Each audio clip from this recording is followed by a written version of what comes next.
Good evening, Dr. Carolyn Hess. I thank you for the kind introduction. And to our friends and supporters, it's my honor today to present to you a brief snapshot on our advances at Indiana University in cancer precision medicine. In order to understand cancer precision medicine, we actually have to start at where a cancer begins. Interestingly, the journey for most cancers begin years before a patient ever feels a lump or a bump or detects an abnormality on a CT scan. It begins when just one cell in over 40 trillion in the human body goes rogue and begins to do things it was never designed to do. It goes from a cell that was designed to support human life to one that takes it.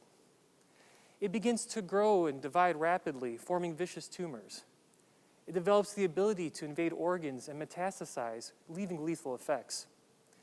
It develops the ability to evade the immune system so that our own bodies can't get rid of it. What causes this first cell to go rogue is actually the accumulation of typos in its genetic code that we call mutations.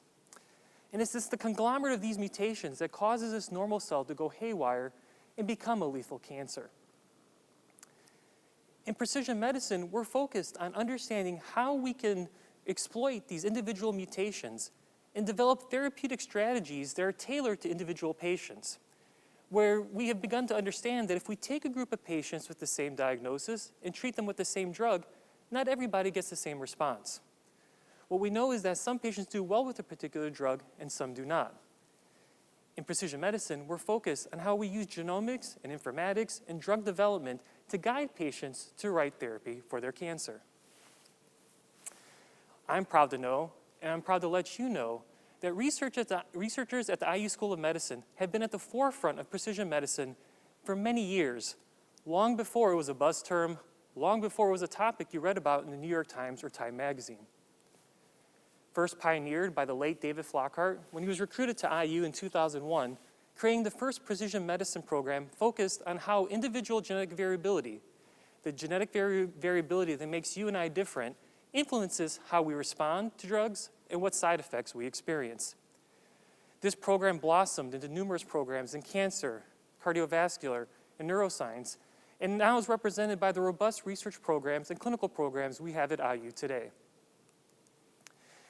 Through generous support from a variety of philanthropic organizations like the 100 Voices of Hope, the Vera Bradley Foundation, and the Catherine Peachy Foundation, we developed an extensive research infrastructure, bringing in technologies and know-how to advance cancer precision medicine and to make strides in this disease, first in breast cancer and then into other cancers as well.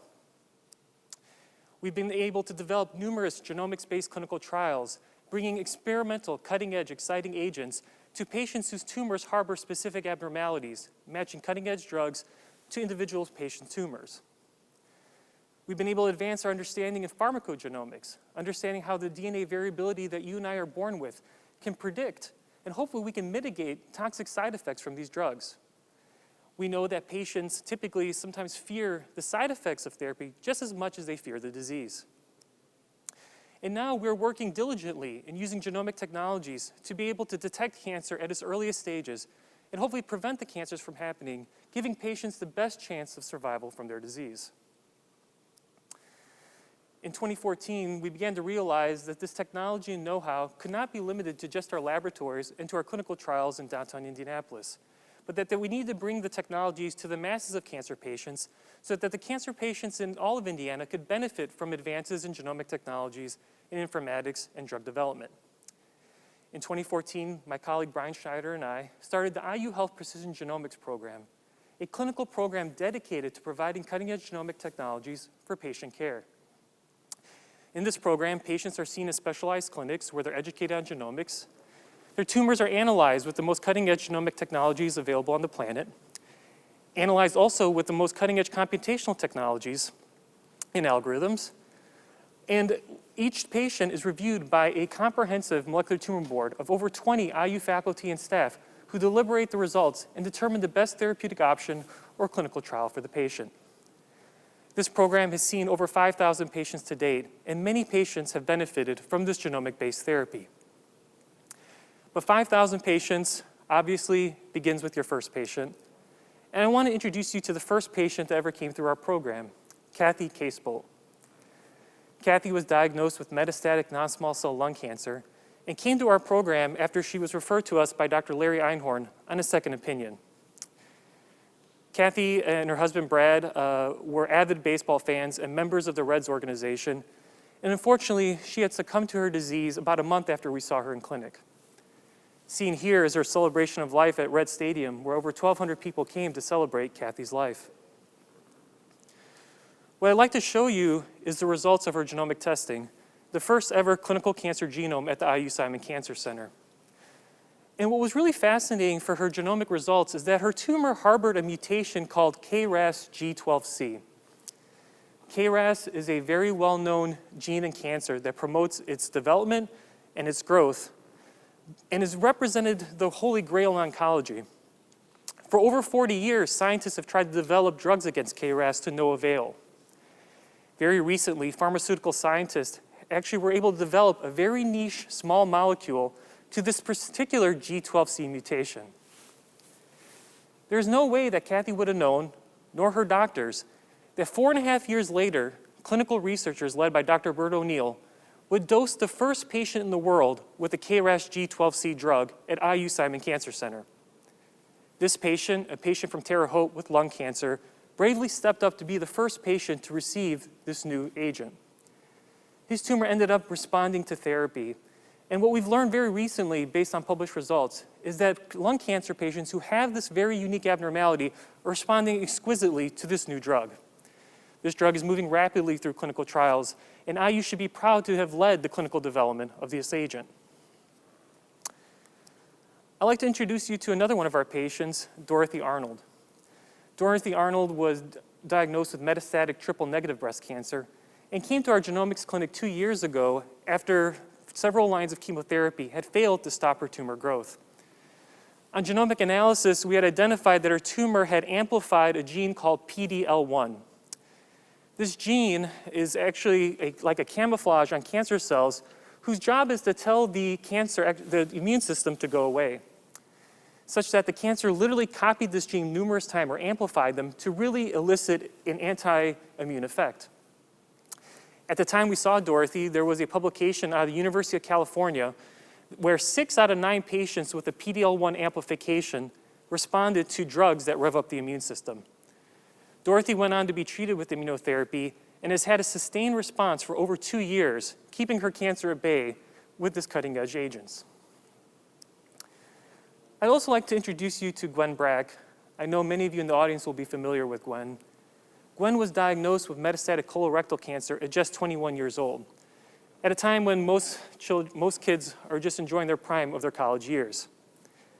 Gwen would have disease metastasize to her liver and bladder, and over a period of 8 years will endure 5 surgeries and numerous lines of chemotherapy to keep the cancer at bay. We saw her in our clinic in 2017, just after she had her last surgery, and we identified a very, very unique genomic abnormality that suggested that we could actually control the cancer with something simple as high-dose aspirin. She started high-dose aspirin in 2017 and remains cancer-free to date. Actually, at 32 years old, just a little under a year ago, she married her husband, Noah Schmidt, and currently lives in Chicago, living the life that she should. I'm proud to say that this technology and these capabilities are not limited just to downtown Indianapolis, but we've been able to distribute this across the state because we believe that all patients should have access to cutting-edge care, with clinics in Muncie, Lafayette, Bloomington, as well as a complementary pediatric program at Riley Hospital. Patients in Indiana have access to the most cutting-edge genomics and informatics available on the planet to help guide therapy for their particular cancer. I make a quip often to colleagues that farmers in rural Indiana truly have better access to genomic care than many patients who live in large metropolitan areas, seen within a week of referral. We are proud as Hoosiers that we can be able to provide this tangible product of our research at the IU School of Medicine to patients.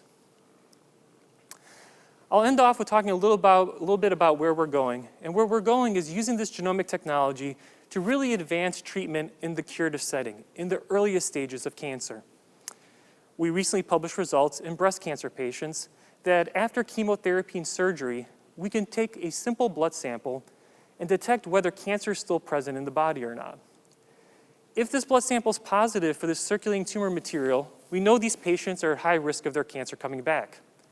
However, if negative, those patients actually have a really high probability of doing well long term. So we've begun to design a set of clinical trials focused specifically on this very high-risk population of these women where their cancer could come back. For our first trial in triple-negative breast cancer, we've partnered with folks from Pink Forever and Red Alliance who are helping us specifically recruit women of African-American descent because we know African-American women are at a much higher risk of developing triple-negative breast cancer. We've also partnered with friends at F3+R to launch a new clinical trial focused on using genomic-based therapy across tumor types for patients whose blood sample is positive for the circulating tumor material.